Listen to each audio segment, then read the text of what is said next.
अस्सलाम वालेकुम। Chennai super king versus Gujarat Titan के दरमियान आईपीएल 16 के फाइनल ने पीएसएल 8 के फाइनल की याद जो है वो ताज़ा कर दी है, क्योंकि पीएसएल 8 में भी बड़ा कांटे का मुकाबला हुआ था लाहौर कलंदर वर्सेस मुल्तान सुल्तान के दरमियान, और आखिरी बॉल पर जो है वो मैच का फैसला हुआ था। और यही हुआ आईपीएल 16 में, और आखिरी बॉल पर जो है वो जडेजा ने जो है वो चौका लगाकर चेन्नई सुपर किंग को जितवा दिया। और मैच सारा जो लाहौर कलंदर वर्सेस मुल्तान सुल्तान के दरमियान भी जो मैच हुआ था, हाई स्कोरिंग मैच था, फाइनल मैच था। अनएक्सपेक्टेड चीजें जो थी वो फाइनल में सामने आई थी, और super king versus Gujarat titans के दरमियान मैच के दौरान हुआ अनएक्सपेक्टेड चीजें आई। जडेजा की जो है वो अनएक्सपेक्टेड चौका, आखिरी 2 बॉल्स पे चौका और छक्का आया, खासकर जब पहले आखिरी ओवर में पहली 4 बॉल्स पे जो है वो एक रन बने और कोई खास परफॉर्मेंस नहीं दिखने को मिली। और जडेजा जो इस आईपीएल में बैटिंग में कुछ खास नहीं कर पाए, लेकिन उनने फाइनल में आखिरी 2 बॉल खेलकर आईपीएल 16 के हीरो बन गए हैं और चेन्नई सुपर किंग के लिए हीरो बन गए हैं, और एमएस धोनी हीरो बन गए। तो कभी कभी आपकी जिंदगी में जो है वो ऐसा दिन आता है कि आपकी मांगी हुई हर दुआ कबूल हो जाती है। और मैं खुद अपनी जिंदगी में लिटरली पहली बार जो है वो इंडिया के खिलाड़ियों के लिए दुआएं कर रहा था, और मेरी आंखों में जो थे वो आंसू छलक रहे थे एमएस धोनी को देखकर। मैं एक ही दुआ कर रहा था कि या अल्लाह आज जो है वो चेन्नई सुपर किंग को जितवा दे, और वो सिर्फ और सिर्फ एमएस धोनी के लिए था। और ये बंदा मेरे ख्याल से क्रिकेट का सबसे बड़ा सुपरस्टार बन गया, और या लेजेंड आप कह लें, लेजेंड्स का भी लेजेंड जो है वो बन गया। जिस तरह हर मैच में उसको सपोर्ट मिल रही थी, मैंने इतना सपोर्ट यार कहीं पे भी किसी को भी नहीं देखा। हॉलीवुड में किसी उनके स्टारों को नहीं देखा, बॉलीवुड के सलमान खान, शाहरुख खान और इस तरह के जो स्टार हैं, आमिर खान, उनका इतना क्रेज नहीं दिखा लोगों के दरमियान जितना क्रेज जो था वो एमएस धोनी का था। जहां भी वो ग्राउंड में गए हैं, लोग जो है वो लोकल जो पीपल है और लोकल जो लोग थे, वो हर बंदा जो था वो एमएस धोनी को सपोर्ट कर रहा था। वैसे आईपीएल के स्टार्ट से ही जो है वो फैंस का बंटवारा होना शुरू हो जाता है। हर बंदा जो है वो अपनी टीम को सपोर्ट करने लग जाता है। कोई आरसीबी को सपोर्ट कर रहा होता है, कोई मुंबई इंडियन को सपोर्ट कर रहा होता है, कोई गुजरात टाइटन का फैन होता है, तो कोई चेन्नई सुपर किंग का फैन होता है, कोई जो है वो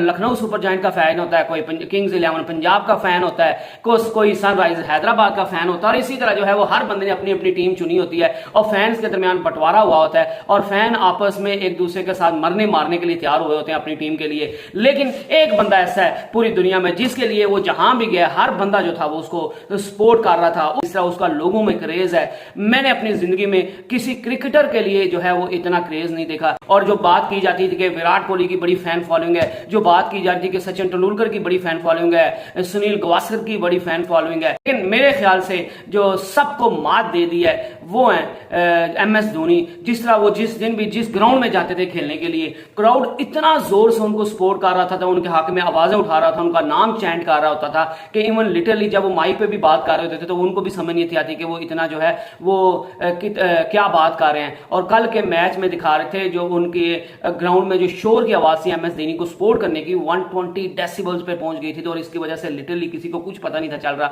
कि कौन क्या बोल रहा है। इतनी ज्यादा सपोर्ट जो है वो एमएस धोनी को मिल रही थी, और वो इसके लायक भी है जितना उसने इंडिया को सर्व किया है, जितना उसने इंडिया को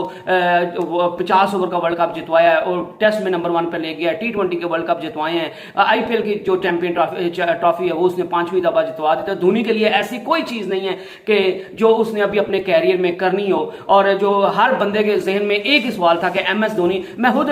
जो है वो सारी रात इसी वजह से बैठा, धोनी की जो है वो रिटायरमेंट के मुतालिक जो है वो क्या वो काम करेंगे, वो रिटायरमेंट लेंगे या नहीं लेंगे। लेकिन कल आकर जब उनसे रिटायरमेंट का पूछा गया तो उन्होंने कहा मेरे लिए बड़ा अच्छा वक्त है कि मैं ये जो है वो रिटायरमेंट ले लूं, और क्योंकि चैंपियन हम बन गए। हर बंदा मुझे यही मशवरा देगा कि आपका जो है वो कैरियर के पीक पर हो, और कैरियर के पीक पर ही जो आप रिटायरमेंट ले लो। लेकिन मैं रिटायरमेंट नहीं लूंगा। जितना लोगों ने मुझे, क्राउड ने सपोर्ट किया, लोग मुझे देखना चाहते हैं, तो मैं अपनी बॉडी को तैयार करूंगा। मैं 8-9 माह मजीद वेट करूंगा, और मैं नेक्स्ट आईपीएल में जो है वो सिर्फ और सिर्फ अपने फैंस के लिए, क्राउड के सपोर्ट के लिए खेलूंगा। और मेरे लिए वैसे तो बड़ा आसान है कि मैं अभी जो है वो रिटायरमेंट लेके चलूं, क्योंकि ये भी कुछ लोग ये भी बाद में कहेंगे कि यार उसको पैसे मिलने, हर बंदा पैसे के पास पीछे भागता है। तो मैं उन सबको यही कहना चाहता हूं कि नेगेटिविटी मत फैलाया करें। उसको पैसों की कमी नहीं है, उसको इतना, वो क्रिकेट छोड़ भी देगा, उसके पास और इतनी जॉब्स होंगी कि वो इससे भी ज्यादा शायद कमा लेगा। और अगर वो अगला सीजन खेल रहा है, वो बंदा इतनी मेहनत करना चाहता है, अपनी बॉडी को मुश्किल में डालना चाहता है, और अपनी फिटनेस पर काम करना चाहता है, और सिर्फ फैंस के लिए खेलना चाहता है, जो फैंस आज उसको यहाँ पे लेकर आए हैं,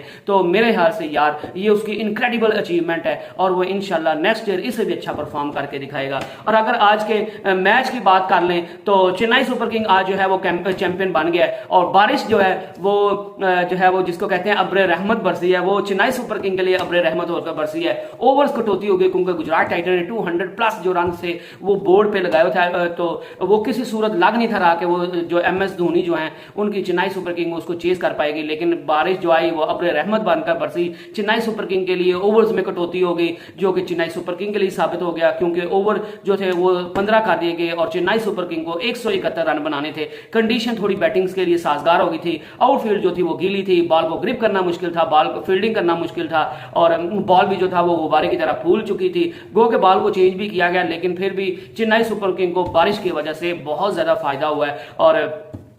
बारिश की वजह से ही चेन्नई सुपर किंग जो है वो 171 रन बनाने में कामयाब हो। आखिरी ओवर की 2 बॉल जो थी वो डिसाइडिंग फैक्टर साबित हुई और जिस तरह मैंने बात की कि जडेजा जो जिनकी T20 में जो उनकी कारकर्दगी है वो उनमें मजीद डिप आ रहा है, तो वो जो है उनने टोटल मैच का नक्शा जो है वो बदल कर रख दिया। आखिरी बार सेकंड लास्ट बॉल पे वो सामने छक्का लगा दिया और फिर बैक पे जो है वो चौका लगा दिया और मैच जो था वो लगभग आखिरी 2 बॉल से पहले गुजरात टाइटन के हक में था और वो था मोहित शर्मा के कमाल की बॉलिंग की वजह से। और गुजरात टाइटन उनने जिस तरह पहली 4 बॉल्स करवाई थी और उनमें कोई खास रन नहीं थे पड़े, तो लग ये रहा था कि गुजरात टाइटन जो है उस मुकाबले को आराम से जीत लेगा। लेकिन आखिरी 2 बॉल्स पर वो हुआ जो किसी ने सोचा नहीं था। जडेजा ने वो कर दिखाया जो एक छक्का और एक चौका लगाकर वो कर दिखाया जो आज तक कोई करके नहीं दिखाया और चेन्नई सुपर किंग को जो है वो जितवा दिया। और चेन्नई सुपर किंग की तरफ से जो है वो उनके ओपनर कॉनवे की कमाल की बैटिंग थी। राइडू जो थे उनने बर्क रफ्तार जो है वो छक्के और बाउंड्रीज लगाई जो वो चेन्नई सुपर किंग के लिए जो है वो काफी मददगार साबित हुई। और अजिंक्य रिहाने वो उनने भी बड़े कमाल की शॉट्स खेली, उनने भी 2 छक्के लगाए, बड़े बर्क रफ्तार रन बनाए जो चेन्नई सुपर किंग को जो है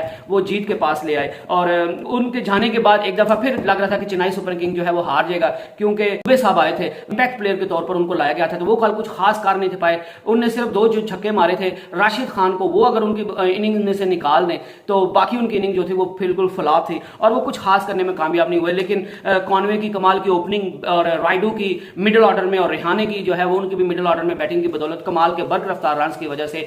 जो थे वो चेन्नई सुपर किंग जो है वो 170 रन की तरफ जो है वो बढ़ गई, उसके करीब पहुंच गई और एंड पे जो है वो जडेजा ने वो काम करके दिखा दिया। सुपर किंग ने 5वीं बार IPL का टाइटल जीत लिया। और मेरे ख्याल से अगर आप गुजरात टाइटन को देखें कि गुजरात टाइटन को हरवाया किसने है, तो मेरे ख्याल से मोहित शर्मा जो थे वो बहुत कमाल की बॉलिंग कर रहे थे। और अगर गुजरात टाइटन को हरवाने में किसी एक बंदे का आप हाथ का किसी एक बंदे का नाम ले, बारिश तो चलें ठीक है एक फैक्टर था, लेकिन अगर आप इसके अलावा बात करें कि गुजरात टाइटन को हरवाने में किसका सबसे बड़ा हाथ है, तो मेरे ख्याल से गुजरात टाइटन जो है वो हार्दिक पांड्या की जो है वो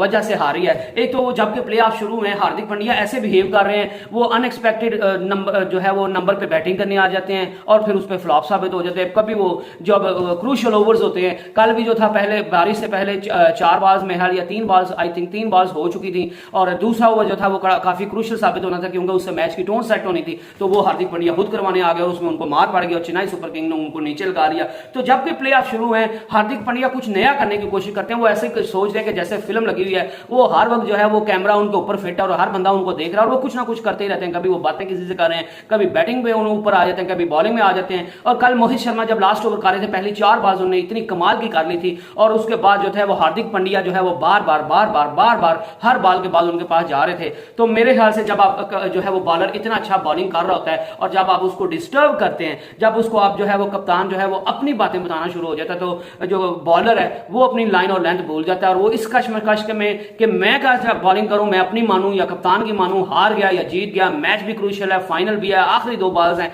तो इस कश्मकश में जो है वो बॉलर गलती कर देता है। और वही मोहित शर्मा ने की जो पिछले मैच काफी मैचेस से गुजरात टाइटन के लिए डेथ ओवर्स में उनका ग्रेटेस्ट बॉलर बन के सामने आ रहा है, वो उससे गलती हो गई और उन्होंने जो सेकंड लास्ट बॉल थी वो आगे करके फेंक दी, को जो जडेजा ने छक्का मार दिया और दूसरी बॉल जो थी वो लेग साइड पे थी आखिरी बॉल और उसको भी जडेजा ने कनेक्ट कर लिया और उसके बल्ले से लग के बॉल जो थी वो चौके की तरफ चली गई। तो मेरे ख्याल से गुजरात टाइटन को अगर हरवाया तो वो हार्दिक पांड्या ने हरवाया और मेरे वो वैसे ना शोधा हो जाता है। ठीक है कप्तानी अच्छी की है, लेकिन प्ले ऑफ्स में हर वक्त आप जो है वो ये सोचना कि ये कोई फिल्म चल रही है, ये हकीकत का है, हकीकत के साथ इसका कोई ताल्लुक नहीं है, तो वो कई दफा तो चीजें आपके हक में चली जाती हैं, लेकिन कई दफा जो है वो आप हर वक्त जब आप खुद को फेम में लाना चाहते हैं, लाइमलाइट में खुद को रखना चाहते हैं, यही सोचें कि हर वक्त कैमरा मेरे ऊपर और फिल्म चल रही है, तो वो आपको टीम के लिए जो है वो नुकसानदेह बन जाती है। राइडू के लिए जो था वो लास्ट मैच था और जो इस चीज का भी जो है उनको सिला मिला। चेन्नई सुपर किंग के कप्तान जो है, जिनके बारे में MS धोनी के बारे में मशहूर है कि वो हमेशा जो है वो टीम को जब जीती है तो वो हमेशा पीछे रहते हैं, अपनी टीम को आगे रखते हैं। आज भी उन्होंने यही किया। उन्होंने राइडू को जो था वो ट्रॉफी कलेक्ट करने के लिए भेजा और जडेजा को ट्रॉफी कलेक्ट करने के लिए भेजा और उनको एक टोकन ऑफ रिस्पेक्ट दिया। और उसके बाद जो था वो MS धोनी जो थे वो बड़े जो आखिरी 2 बॉल्स में वो भी बड़े नर्वस दिख रहे थे, डग आउट में बैठे हुए थे और वो आखिरी 2 बॉल से पहले वो सर नीचे किया रहा था कि दुआ कर रहे थे या फिर प्रे कर रहे थे या फिर वो यही सब प्रेशर उन पर काफी था और उनके कैरियर का एंड चल रहा था। तो वो ये शायद चाह रहे थे कि अगर मैं हार गया तो मैं रिटायरमेंट ले लूंगा, ये इस तरह की कोई चीजें, और वो शायद बॉल्स को देखना नहीं थे चाहते। लेकिन अनएक्सपेक्टेडली जब जीते तो MS धोनी ने वो कर दिखाया कि उन्होंने जडेजा को जो है वो भाग के उनको उठा लिया। और ये चीज जो है वो MS धोनी की तरफ से बहुत कम जगह पे देखने को मिलती है, इतनी एक्साइटमेंट देखने को मिलती है। बहरहाल जो था बड़ा कमाल का फाइनल था। इससे ज्यादा थ्रिलिंग फाइनल जो है वो इससे ज्यादा हो नहीं सकता, इससे अच्छा फाइनल हो नहीं सकता। और जिस तरह PSL 8 का फाइनल जो था वो बड़ा थ्रिलर था और ये भी जो था ये मैच भी जो है वो काफी थ्रिलर साबित हुआ। और मोहित शर्मा नो डाउट पिछले साल वो नेट बॉलर थे और इस बार उन्हें डेथ ओवर के कमाल के बॉलर बन गया। मेरे ख्याल से वो जो इंडिया है उसके लिए एक नया जो स्टार है वो बॉर्न हो रहा है, एक नए स्टार की पैदावार हो रही है और वो मोहित शर्मा की सूरत में उनको मिलेगा। तो stay blessed and stay tuned. Allah Hafiz.